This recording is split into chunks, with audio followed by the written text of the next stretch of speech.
Prepare to win this season with PFF Fantasy. Pro Football Focus uses our exclusive data on every play of every game to bring you the best fantasy stats and projections. Join PFF Edge for full access to our expert rankings, draft tools, matchup charts, and of course our award-winning content. Are you a high-stakes player?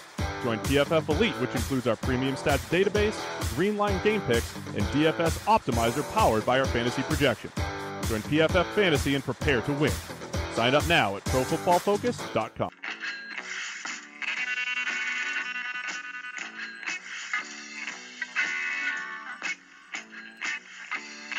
You've tuned in to the 49ers Rush podcast, and here is your host, jl-chapman.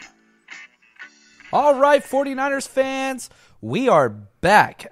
It is a short week after our 23-17 loss to the Colts and the third week of the preseason, but we got a lot of good stuff for you. I wanted to spend some time breaking down the defense, talking about some roster moves, MVP of the defense, and what to look forward to in week 4 of the preseason. So lots and lots of stuff going on, and right off the bat, the most valuable player for the 49ers is none other, in his very first game appearance, Richard Sherman. Holy freaking cow. He looked great. First game back, you think they're going to kind of like leave him in there just for a little bit and get him out real quick. Nope. He goes out there and plays 34 straight snaps and was just impeccable. You could tell that they did not want to throw it anywhere near him. We're going to see this a lot, but he played great. 34 snaps. He only had one targeted pass his way, and it was a pass breakup. So blanket coverage in and out. I mean, it was absolutely just great. Whenever you turn a position like your left cornerback, which is usually your strongest cornerback, because the quarterbacks usually play a right-handed, so it's a little bit more natural for them to open up to the offense's right side, defense's left side, and so that's where you want to put your stud. And holy cow, going from Jimmy Ward and before that Dante Johnson to Richard Sherman, holy cow, this is going to be a fun year for the defense. So runner-ups for MVP, DJ Jones again. Holy cow, that guy's balling out this preseason. And Jeremy Atachu, like, holy cow, we are stepping up in areas of need. The corner position and the pass rush position have always been our biggest weaknesses, and both guys delivered. Now, a quick injury update really wasn't too bad. The only guy that had an issue was Jimmy Ward. He strained his quad. Hashtag surprised. This guy is just injured or bad. That's basically what it's been the last 3 years, and I don't know. I don't think that we can cut him. We're on the hook for $8.5 million this year, but goodness, that guy is he's doing everything he can to not play. So it's what it is. So we'll keep going through our breakdowns, but I do want to let you know some exciting news.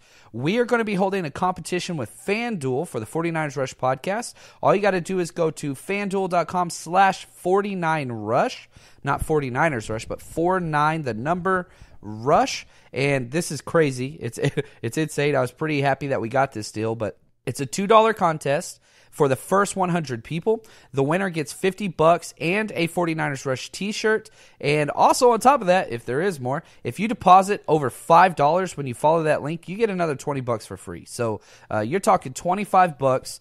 And this is going to be a weekly contest for us, which I'm pretty excited about. And the winner I'm going to give a shout out on here. And I'm hoping it's going to be a way to kind of build the community a little bit more and talk trash. Who doesn't like talking trash? So FanDuel.com/49Rush. Head over there now. So the defense came out and played pretty good. They played about 6 straight drives, and these are the results. Okay, 3 and out after a Tachu sack, then a punt after 1 first down. This is with the starters, keep in mind.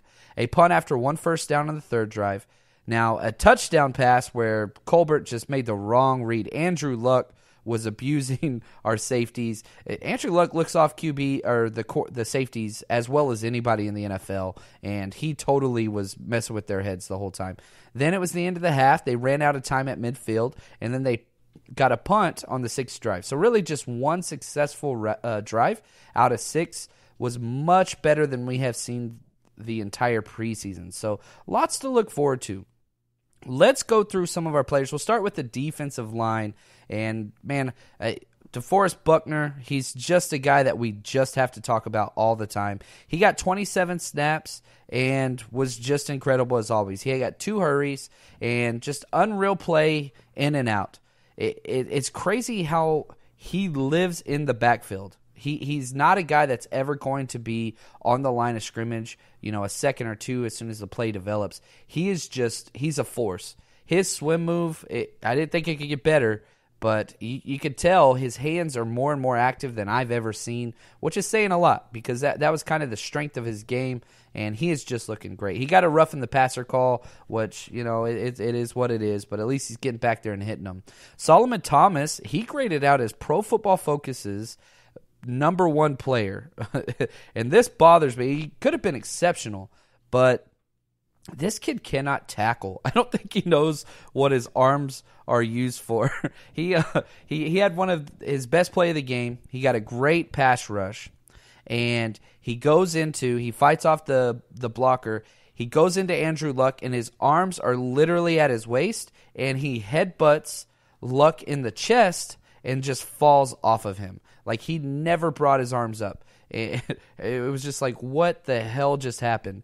Now, the good thing about that play was all 4 of our defensive linemen in there, Atauchu, Buckner, Solomon Thomas, and Cassius Marsh, all hit Andrew Luck on that same play. So we got 4 hits on the quarterback, and he ended up getting the sack was Atauchu, but it was a defensive tackle, defensive end stunt, or a TE stunt, or a DE stunt, I've heard it called as well, which means the tackle shoots first outside, and then the end loops afterwards inside, and he got freed up. So great game by him. But again, that was whenever he was a defensive tackle, he made that play. He is so great on the inside. He is awful on the outside. He still rushes straight into the middle of the defender every time he's on the outside, and he doesn't have the initial burst off the line because there's so much more space between the tackle and the defensive end.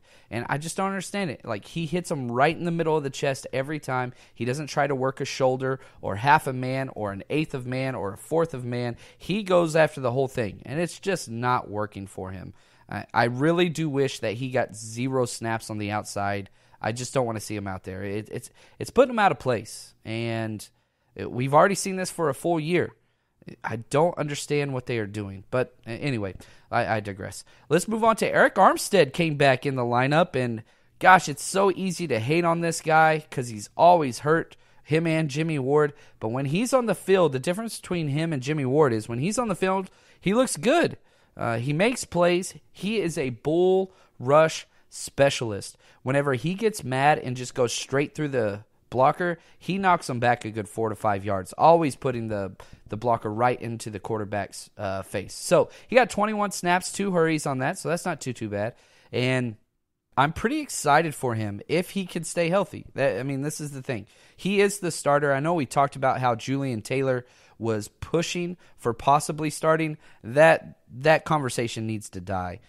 Julian Taylor only got 12 snaps. He came in after Armstead, after Blair, and he was in and out. Now, Julian Taylor looks good, but he's a huge liability in the run game, whereas Armstead is not. Armstead's going to be the starter. There's no doubt about that. But he just got to stay healthy. So Julian Taylor, as I said, he's firmly a backup now. He got 1 hurry out of 12 snaps. That's not bad. But the problem is he's a liability in the run game. And what I mean by that is he does not maintain his gap. And if you go back to the very first game he played and the second game he played, there were positive run grades against where he was at repeatedly. And the offense was targeting him.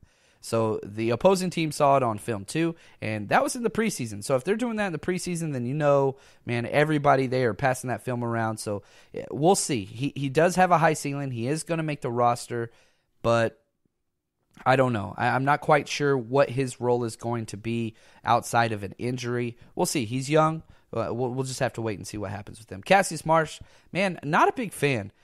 As he keeps playing, you can tell he is a one-trick pony guy. He is a high motor with a great first step, but that doesn't happen all that often. And if he doesn't get that elite first step where he has an advantage against the offensive tackle, he disappears. Literally, you cannot see him on the other side of the tackle, because if they get their hands on him, he's just gone. So yeah, I really hope he only plays third down and nothing else. That's just where he needs to be. Atachu, as I said, Jeremy Atachu, his best game by far, 28 snaps, 4 pressures, 3 hurries, and 2 solo run stops. That's the thing.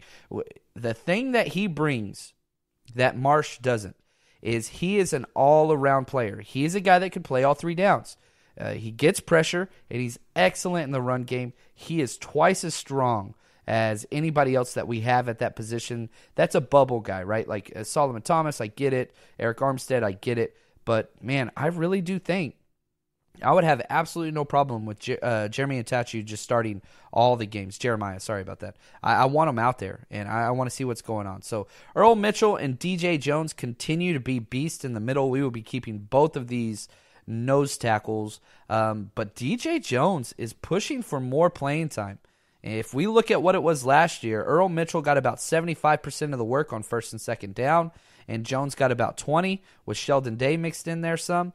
I think Jones, man, it could be a alternate series type of thing, because DJ Jones is showing he has something that other people don't have. His insane upper body strength, it's one of the best. Like, he is a guy that you could teach a clinic on D-line play on the stack and shed technique. And what that is, you fire off and you hit with your hands, and the defensive lineman locks out his arms completely. So he is separating himself from the offensive center or guard. And what he's able to do is he's able to look and see which gap he's in. He's a 2-gap player where he can play his left gap or his right gap or his A gap or his B gap, however you want to determine that. And he just throws them to the side. And he's athletic enough that he can use his hips to do that to generate even more space. And it's working on a consistent basis. So he is the 3rd highest rated player. He got an 87.4 from Pro Football Focus. And again, 90 is elite. Anything over 80 is starter quality. So, I mean, the he's balling out. So I really, really hope he gets some more playing time. Peta, he's just getting playing time in the end, but he is getting lots of work on special teams. And teams don't usually shake up their special teams rosters. So I really do think Peta, we hold on to him. He has improved greatly. Still very, very raw. He almost got a sack late in the game, but Jacoby Brissett spun out of it. Jacoby Brissett was having a heck of a game against us. But anyway, so that's the D-line. Let's jump over real quick to the linebackers and Reuben Foster. Reuben Foster looked great. He didn't have his best game, and he ended up leaving with a concussion. And his concussion wasn't even because of a huge hit.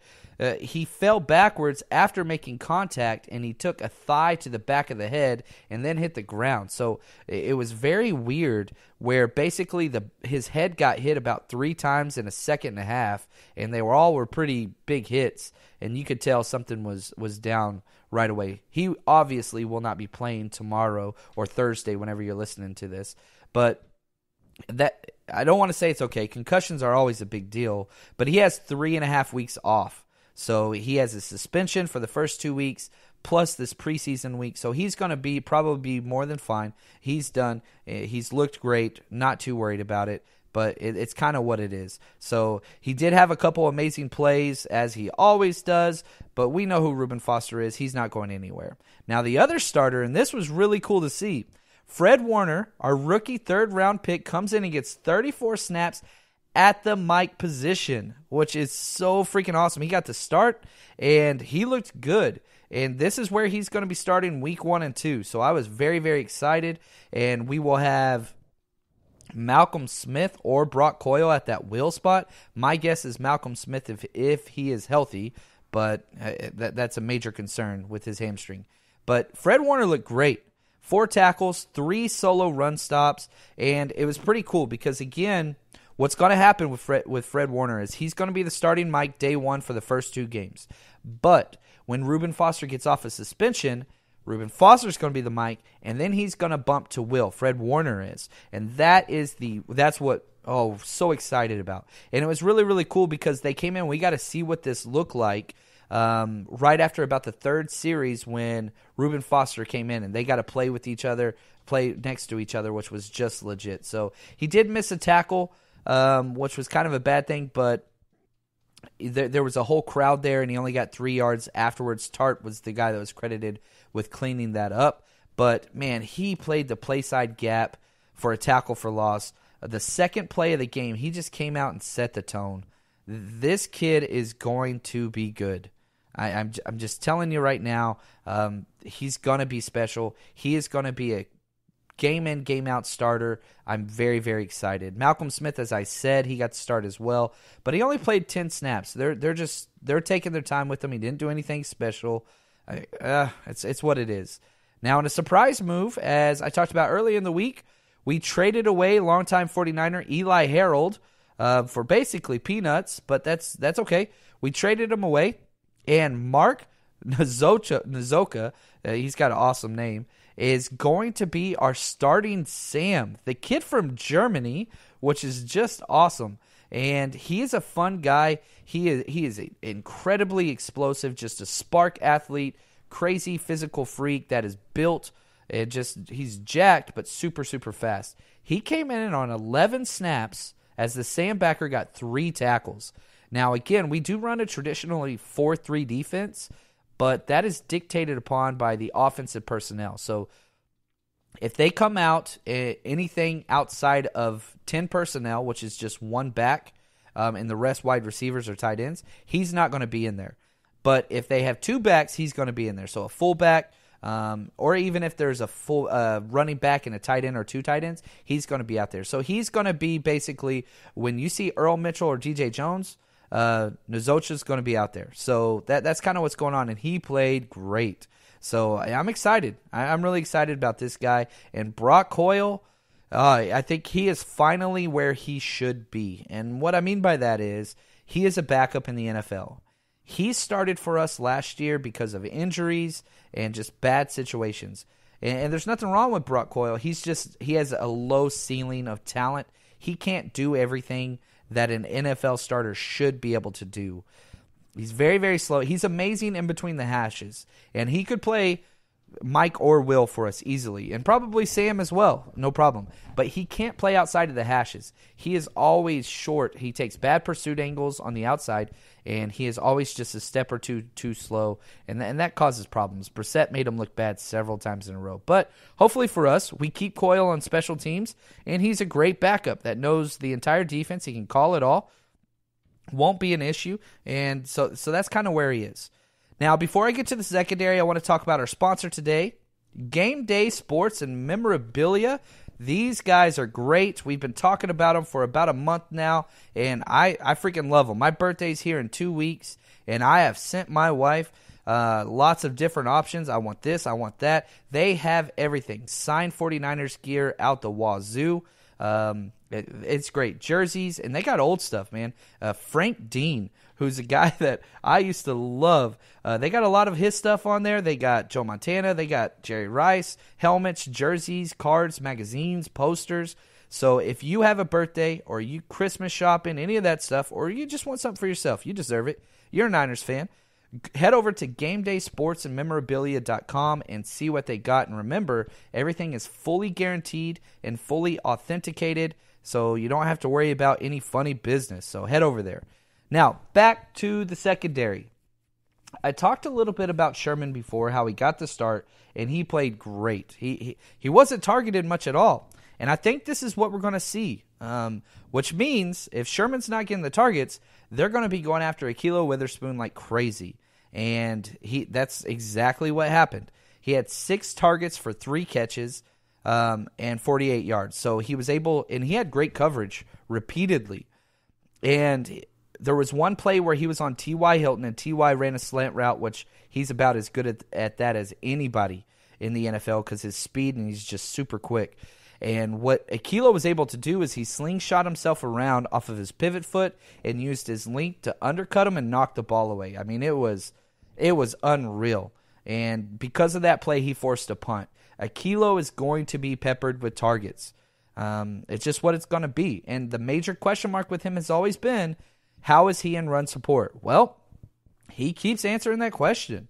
He came up as an outside force player on an outside read, and he came up with authority and forced a tackle for loss. He didn't get credit for it, but, I mean, he laid out and he attacked it like crazy. So, if nothing else, Richard Sherman's presence and teaching this kid how to properly play a physical corner in the cover 3 defense. It's been just absolutely awesome. He did get called for a pass interference penalty on a comeback route.